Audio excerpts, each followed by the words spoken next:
수 있을까라고 생각했거든요. 너무 충격적일 것 같은 거예요. 감당이 안 되고 계신. 그쵸. 네. 하지만 그럼에도 불구하고 10만 명의 관객들이 오늘까지 갔단 말이죠. 그렇죠, 그렇죠. 그게 전 고무적이라고 생각해요. 그러니까 그게 부산행이 불러들인 관객이라고 해도 전체 장편 애니메이션 업계로 보면 저는 엄청나게 고무적인 거라고 생각해요. 그럼 좀 더 할까요? 아, 진짜 안 하시는 거 있었는데. 네. 이 영화를 보면은 저는 영화의 첫 번째 장면, 첫 번째 대사에 굉장히 중요한 단서들이 다 들어있다고 생각해요.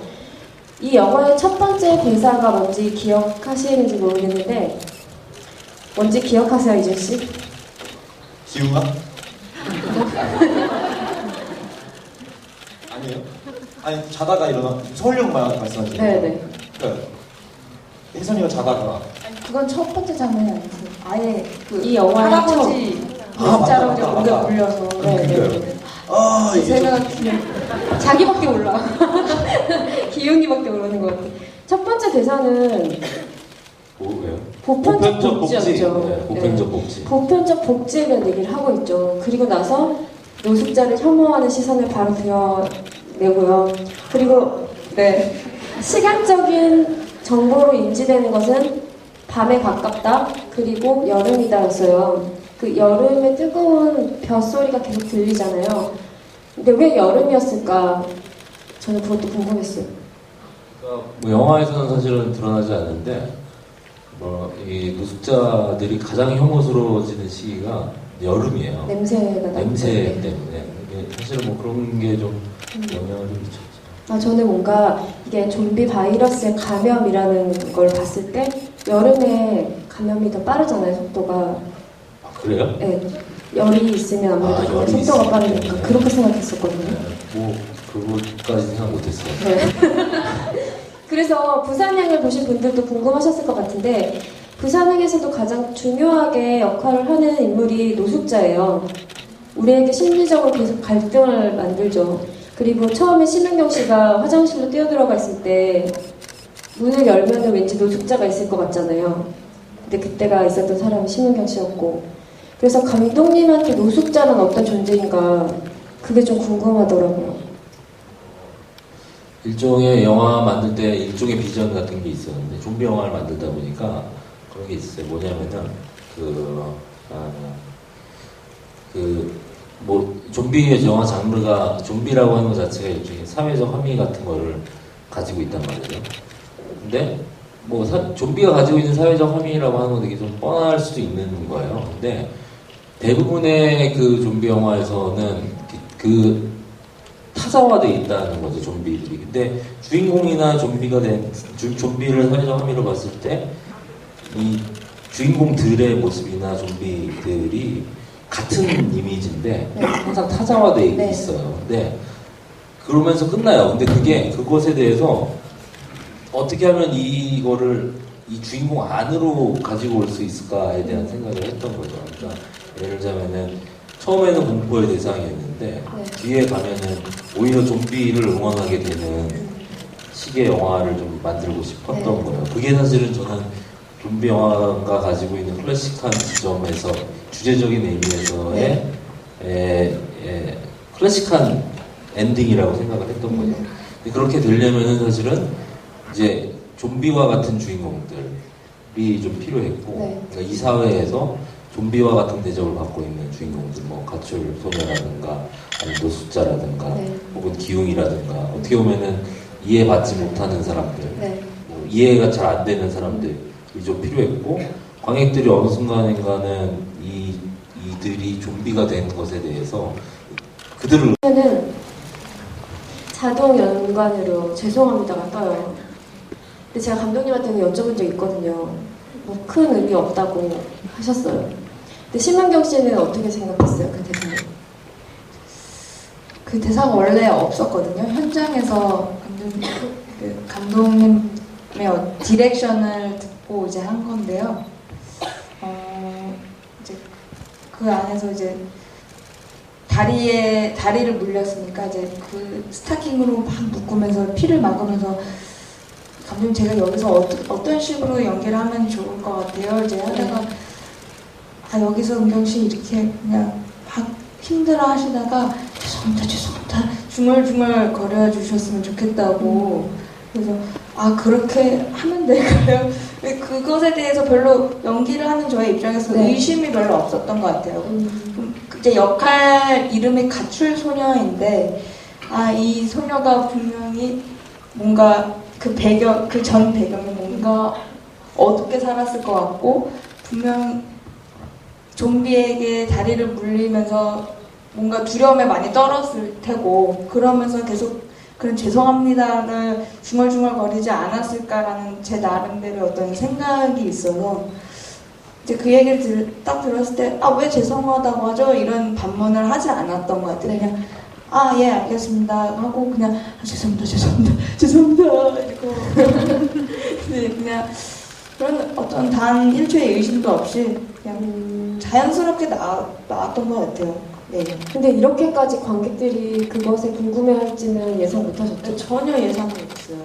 그냥 네, 저 봤는데 네. 궁금해요. 그래요. 지금 보고 되게 과연 저 소녀에게 어떤 일이 있을까 그런 생각이 들더라고요. 최초의 또 좀비이기도 하고 그 기차에서는 네. 그런 점에서 그 뭐랄까 관객분들의 어떤 상상력을 자극하는 점인 것 같아요. 죄송합니다 하니까 그것에 대한 어떤 전 배경이 구체적으로 나오지 않은 상황이고 아 왜 저 소녀는 왜 죄송하다고 하지? 과거에 어떤 일이 있었을까라는 생각까지 도달하게 한 게 감독님의 어떤 의도가 아니었을까 제 스스로는 그렇게 생각하는데 감독님 별로 의도 아니었죠? 아니요, 의도 있었어요. 아 그래요? 갑자기 지금 의도 없었다고 했는데 갑자기 의도를 생각하고 있었어요. 내 의도가 뭐였을까? 네. 근데 이게 뭐가 있냐면은 뭐랄까? 아니, 그때도 얘기를 나눈 게 기억이 나요. 나는데 보통 자기가 다치면은 죄송하지 않아요, 갑자기. 그거 모르겠어요. 아니, 그게 나는 그때 그 생각을 했던 것 같아요. 왜냐면은 네.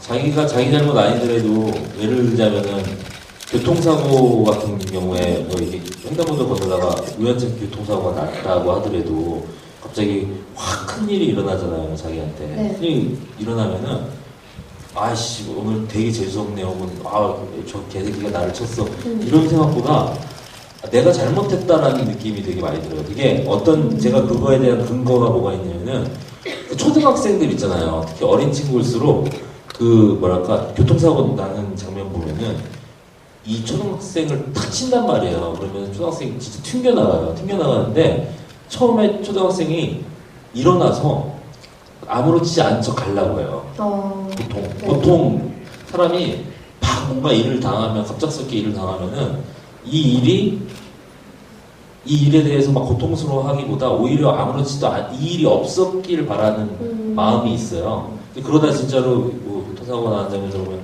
이렇게 애가 푹 쓰러져서 일어나가지고 가려고 하다가 푹 쓰러진다든가 하는 경우들이 있거든요. 그러니까 사람이 어떤 극단적인 어떤 뭔가 사고를 당했을 때 내가 잘못했다라는 느낌이 먼저 들게 되는 거죠. 이 책임을 남한테 돌리는 게 아니라 내가 잘못했다라는 느낌이 먼저 하게 되거든요. 자기가 피해자라고 하더라도.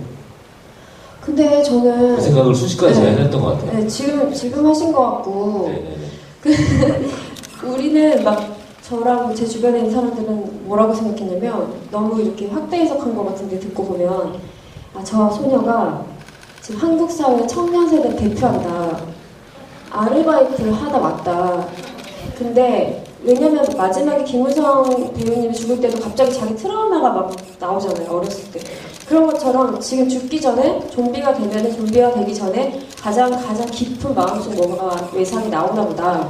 그래서 저 아이는 사회의 무슨 을로서 맨날 미안하다 죄송합니다만 하고 살았나 보다 너무 안타깝다까지 갔었거든요. 그걸로 할게요. 네. 저도 그걸로 할게요. 그래서 너무 아쉽다 짠하다 했는데 저는 이준 씨가 인터뷰에서 자기도 좀비 역할 잘할 수 있는데 왜 출연 안 시켜줬지? 라고 하는 얘기를 봤어요. 예. 왜 그러셨어요? 그러니까요. 되게 서운하신 것 같더라고요. 아니 아니, 저는 네. 뭐 그런 좀비 역할을 하고 싶었는데 그때 저도 나름대로 바빴고 그렇게 생각하고 아니 이준 배우한테는 제가 연락을 했어요. 아, 그래요? 네, 어. 당시에 이준 배우가 그 드라마를 하고 있어요. 행운으로 들었어라고 드라마를 하고 있었는데 그때구나. 못했던 거예요. 저는 이제 관객들의 질문을 받으려고 했는데 시간이 없다고 그래요. 너무 아쉽게도. 어떡하죠? 원래 질문이 관객과의 대화 아닌가요? 아니 저는 게스트가 진짜 시간 고지를 제가 잘못 들었나 봐요. 제가 적어놓은 시간으로는 아직도 30분이 더 남아있는데 네, 그래서 제가 시간 낭비를 하고 있었거든요. 근데 너무 죄송하네요, 관객분들한테. 하나만 대표적으로 뭐 받을까요? 그래도 좋은 질문이 네. 있으면 좋겠어요. 네. 죄송하지만 시간이 없어서 한 번만 받을게요. 두 개, 두 두 개. 분명 주세요. 네. 저기 손 번쩍 드신 여자분.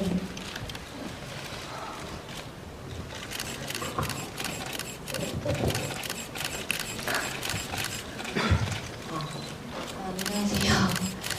저는 부산행도 받고 서울역도 오늘 처음 봤는데 신혼경 배우님이 부산행에서 이제 어쨌든 처음 들어오셔서 말씀을 하시잖아요. 근데 서울역에서 끝날 때는 어쨌든 좀비로 변해서 끝이 나잖아요. 그런 거면은 여기 나왔던 혜선이랑 처음에 부산행에서 등장하는 가출소녀랑 동일 인물이 아닌 건지가 궁금해요. 일단 부산행과 서울역은 같은 세계관을 공유하고 있지만 서로 다른 이야기를 하고 있는 별개의 영화라고 생각을 하거든요. 그래서 혜선과 그 가출소녀라는 캐릭터가 어느 정도의 뭔가 연관성은 있지만 저는 아예 다른 캐릭터라고 이제 생각이 들어요. 마지막에 좀비한테 물려서 좀비한테 물리고 그 다음에 부산행에서도 좀비한테 물려서 탑승을 하지만 두 명의 그 캐릭터의 어떤 그런 연관성이 있기보다는 이 두 개의 영화가 하나의 어떤 같은 세계관을 공유하고 있다라는 점에서 이제 좀 더 감독님께서 지금 답변을 더 보탬을 해주시죠. 아니, 기자님이 해주시는 게 더 나을 것 같아요.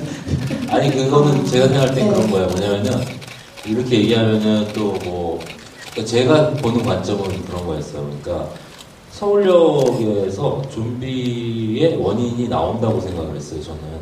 그게, 그러니까 이 서울역이라고 하는 영화의 되게 큰 주제 중에 하나가 왜 우리는 좀비 이 세상과 같은 세상에 살고 있는가에 대한 이야기라고 생각했거든요.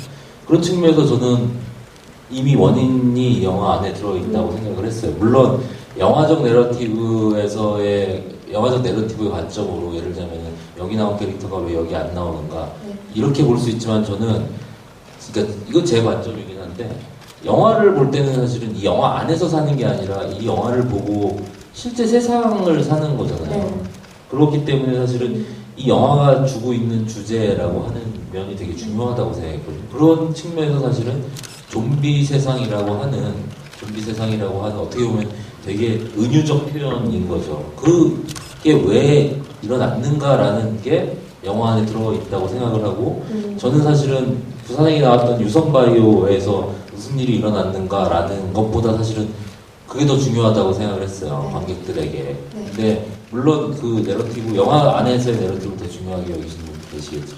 그런 측면에서 사실은 여기 서울역에서 나오는 이제 혜선이라고 하는 인물과 부산행에 나오는 가출소녀라고 하는 인물은 같은 인물일 수도 있고 다른 인물일 수도 있다고 생각을 해요. 왜냐면은 네.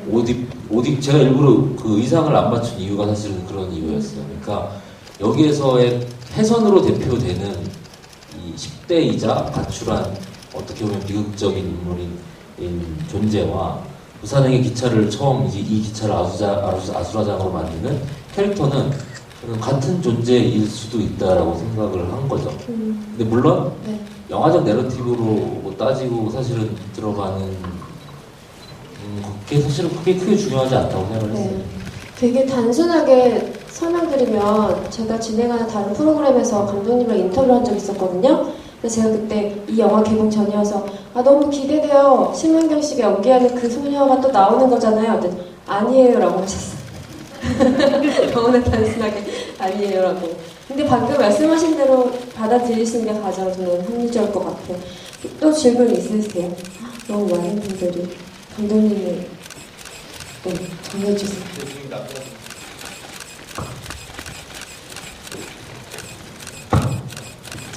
아, 이 영화 잘 봤습니다. 그러면 그 감독님께 생각하시기 이번 영화에서 감독님이 전하는 메시지를 가장 강렬하게 전해준 장면이나 이런 걸 뽑을 수 있을까요?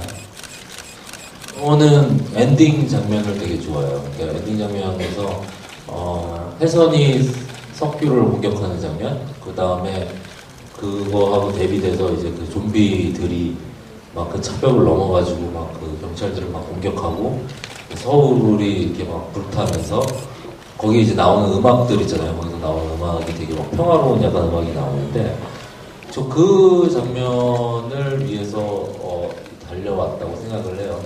그래서 그 장면 되게 좋아합니다. 짧게 질문 하나만 더 받을까요? 네, 네. 차오기 뒤에 계신 분 말씀하셨죠. 제가 죄송하네요. 시간을 관리를 제대로 못해가지고. 질문하신 분들 선물 주신다고. 네, 선물도 있는데. 막 좋진 않아요. 좀 멀리 계셔가지고 열심히 달리고 계십니다. 네, 안녕하세요. 꿈도 희망도 없는 서울역 잘 봤고요. 나름대로 희망 남겨도 부산행도 잘 봤습니다. 질문 딱 간단하게 2개만 드릴 건데요. 보면은 게임할 때 3명 기본 파티원